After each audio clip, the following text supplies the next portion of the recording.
Bhojpuri industry के star Khesari Lal Yadav का गाना सावन आने के साथ ही शुरू हो गया है। सावन शुरू होने में अभी कुछ दिन बाकी है और कई भोजपुरी सिंगर ने अपनी भोजपुरी एल्बम के गाने रिलीज भी कर दिए हैं, जिनमें खेसारी लाल यादव भी पीछे कहाँ है।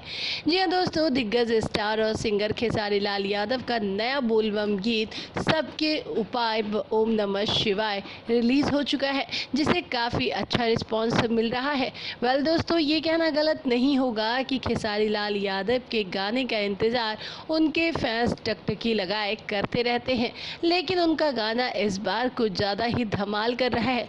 जैसे इसी गाने की बात कर लीजिए। जी हाँ दोस्तों, इस गाने ने रिलीज़ होने के कुछ ही घंटों में लाखों व्यूज़ हासिल कर लिए हैं। खबरें ऐसी आ रही हैं कि इस गाने को, जी हाँ, इस गाने को मिलियंस व्यूज़ मिल चुके हैं, जो कि देखा जाए तो भोजपुरी गाने के लिए एक बहुत बड़ी बात होती है। वेल, गाने को खेसारी लाल यादव ने ही गाया है और साथ ही इसमें फेमस खूबसूरत सिंगर है खुशबू तिवारी। वहीं खेसारी के साथ कई और डांसर भी इस गाने में नज़र आ रहे हैं, जो कि बहुत ही शानदार तरीके से बाबा भोलेनाथ के इस गाने को पेश कर रहे हैं। वेल, बता दें, इस गाने को लिखा है प्रकाश बारूद ने, जबकि म्यूज़िक दिया है दीपक दिलकश जी ने। और ये गाना एक बार फिर से खेसारी को लेकर के काफ़ी चर्चाओं में बना है।